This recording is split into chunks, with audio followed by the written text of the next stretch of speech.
ஏய் விடுடி, இப்படி அதே நினைச்சு ஃபீல் பண்ணிட்டு இருந்தா என்ன ஆக போகுது சொல்லு.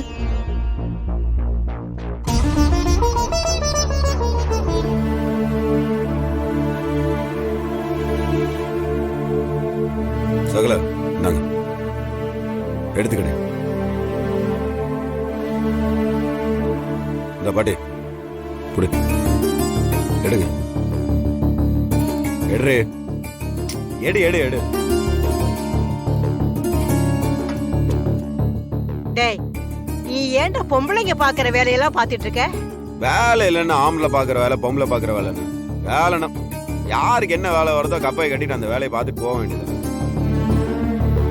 அழகர், என்கிட்ட சொல்லிருக்கலாம்ல, நான் காஃபி போட்டு கொடுத்துருப்பேன்ல. காலையில இருந்து எல்லாருமே மூஞ்சி தூக்கி வச்சுட்டு உட்காந்துக்கிறீங்க. யார் பாப்பா இந்த வேலையெல்லாம்? அத்தை வேற கோயிலுக்கு போயிருக்கிறாங்க.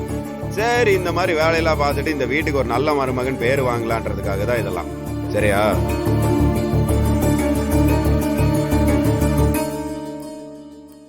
என்ன ஜோக் இது? என்ன இப்ப என்ன நடந்துச்சுன்னு எல்லாருமே இப்படி இலை வீட்டுல உட்காந்து இருக்கிற மாதிரி உட்காந்து இருக்கிறீங்க? ஏய் இவரு கொப்ப என்ன செத்தா போயிட்டான், உயிரோட தானே இருக்கிறான். அவனவே யோசிச்சு உட்காந்து இருக்காது. குடிடு.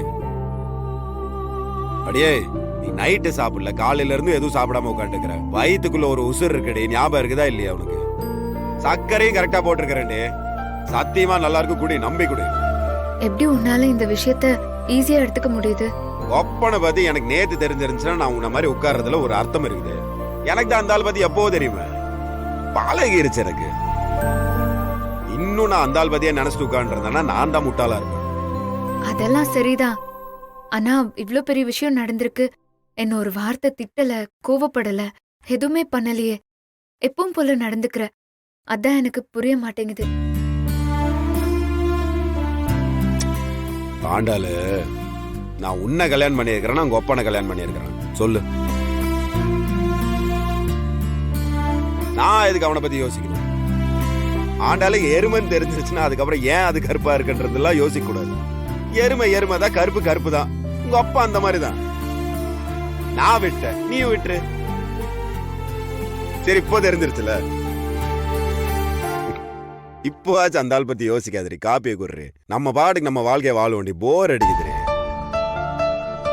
ஆமாண்டி, கடை திறந்திருக்கீங்க, உங்களுக்குன்னு ஒரு குழந்தை வரப்போகுது.